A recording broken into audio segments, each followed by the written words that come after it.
Bonjour mes élèves et bienvenue une autre fois sur notre chaîne. Aujourd'hui, nous allons consacrer une nouvelle séance d'SVT concernant la leçon des utilisations des balances.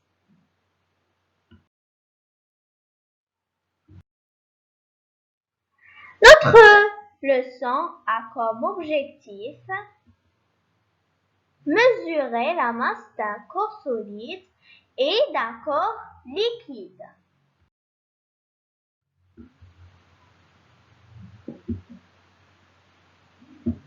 Dans notre vidéo, on va essayer de répondre à cette question-là.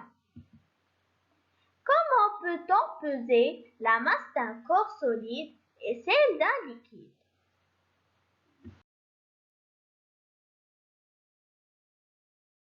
Voici une balance Roberval.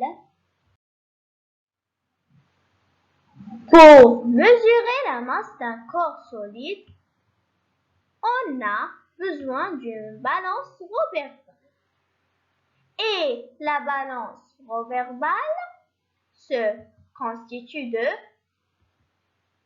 deux plateaux, une aiguille, aussi une indication indique la masse maximale que la balance peut supporter. C'est le fléau. Et finalement, des couteaux latéraux. Pour votre information, les élèves, lorsque l'aiguille est au milieu, ça signifie que la balance est en équilibre.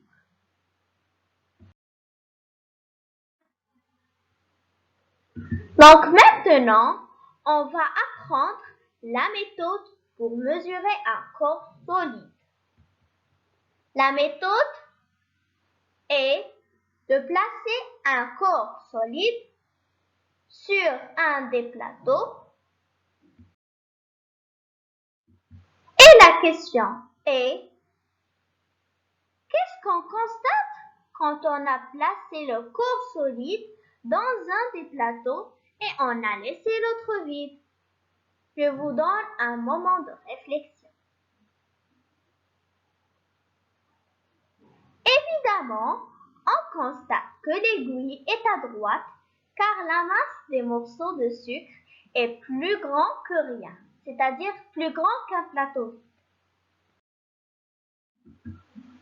Donc maintenant, on va essayer de prendre les masses et les poser en ordre décroissant dans le plateau.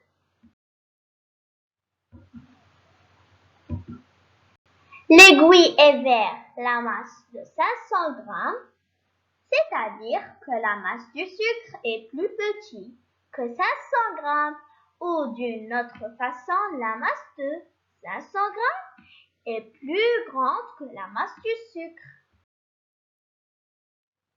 Comme vous voyez, aussi la masse de 50 grammes ne convient pas à la masse du sucre. Donc, on va choisir une unité plus petite pour arriver plutôt à l'unité convenable.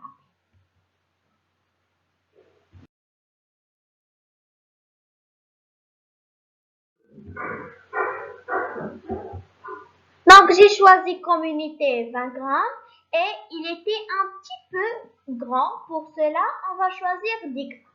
Et voilà, je l'ai posé. Regardez-le. Qu'est-ce que vous constatez, les enfants? Eh bien, évidemment, on constate que la masse est presque arrivée au milieu de l'aiguille. Pour ça, on va ajouter 2 grammes à la masse de 10 grammes. Donc, après qu'on a mis les masses où l'aiguille est devenue au milieu, ça veut dire que la masse égale celle-ci que dont on a posé l'aiguille est devenue au milieu. Ou d'une autre manière, 10 plus 2. Je vous donne un moment de réflexion, les enfants. Bien, les élèves, c'est 12.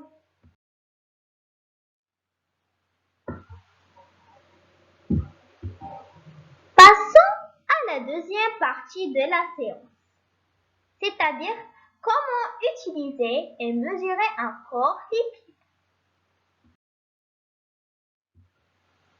Pour utiliser et mesurer un corps liquide, cette fois-ci, il nous faut une balance électronique. Regardez cette image. L'image représente une balance électronique. Pour cette fois, on va savoir les constituants d'une balance électronique. Eh bien évidemment, la balance électronique se constitue d'un plateau,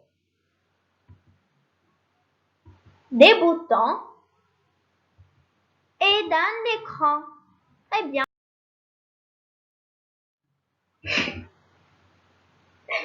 Maintenant, on va savoir que le bouton off, c'est pour arrêter la balance ou l'immobiliser. Le bouton start aussi. Et on a le bouton on qui sert à démarrer la balance.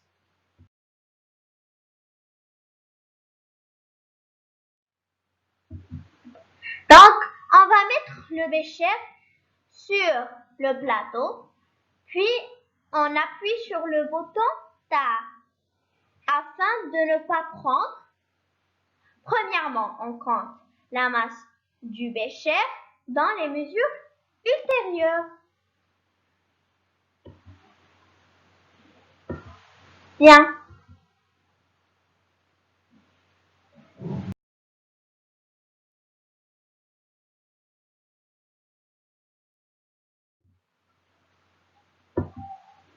Ensuite, on va prendre l'eau et le mettre dedans le bécher et on voit bien que la masse de la quantité dedans le bécher est 20 grammes.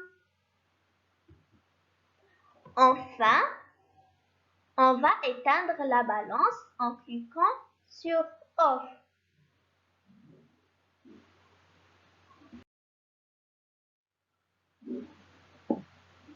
Notre séance d'SVT est terminée. J'espère que vous avez bien compris.